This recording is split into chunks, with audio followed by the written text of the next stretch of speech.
Hello everyone, welcome to day one of the Paris Air Show 2025 with me, Jason Pritchard from eVTOL Insights. Now, the person standing next to me and the aircraft behind me need no introduction to the eVTOL industry as well. Adam, great to have you with us at the Air Show as well.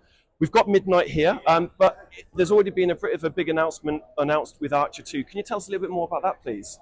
Yeah, sure.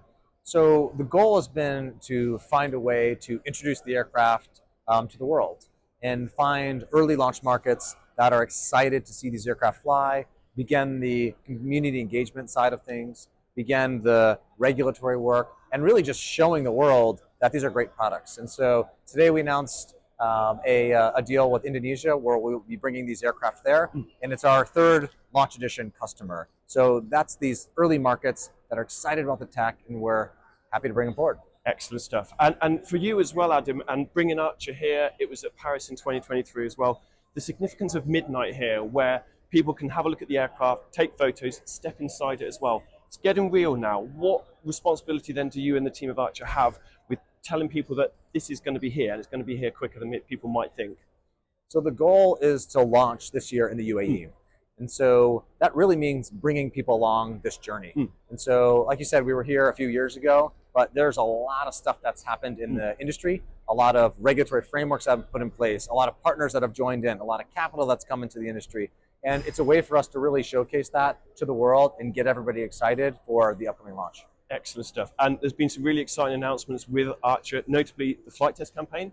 Can you tell us a little bit more about sort of the achievements with that, how significant that is from a personal level, seeing Archer to where you are now, and then again leading, as you said, to that launch in the UAE too? Yeah, so we have been flying the Midnight aircraft for several years now and gaining lots of experience to really try to understand the capabilities and really try to make sure that we have a really safe operation. And just recently we started adding the pilots into that campaign. And so that was a big part of the test process where, you know, things have gotten mature enough where we're starting to put humans into the aircraft, and it's exciting to be able to show the world and really help them visualize, you know, being in these aircrafts for the upcoming future. Excellent stuff. And fast forward 3 years now, LA 2028 Olympics as well. Archer, the announcement with that, which is really significant too. Company roadmap then. This is all really exciting as well. And there's multiple sort of milestones coming up. So how much do you feel on this journey to where you are now to where we could be in the next 2 to 3 years time? Yeah, the Olympics was really important to the industry because it was a point of time where everybody's aligned. If we wanted to see a lot of aircraft in one city operating on a big stage, this is kind of the biggest one you could imagine happening. And so you've had the administration have a lot of positive signals. They announced the executive order last Friday. That was a big deal, saying, hey, this is an important industry. America wants to lead in innovation, and we're going to help, you know, foster that growth and really help put that forward.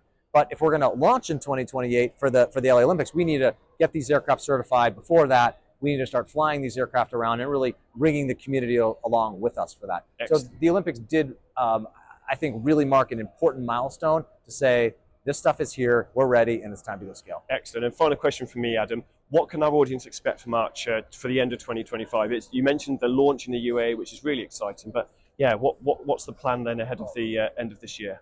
Yeah, Archer's in a really strong capital position now. You know, the company has nearly $2 billion of cash on the balance sheet. And so we're in this really good position where it's all about focusing on execution. So the goals are to get the UAE up and running. That's a very big part of this goal. And then the other goals are to really help develop a lot of the software that we've been working on and introduce those to the world. There's a whole new story about software, aviation, taking the workload off of the human operators, putting them back into the machines, increasing a new level of safety, and ultimately ushering in this new golden age of aviation. Excellent. Well, Adam, it's been a pleasure talking to you as well at Paris. Wishing you all the very best of luck ahead of launch in the UAE. Thank you. Thanks so much.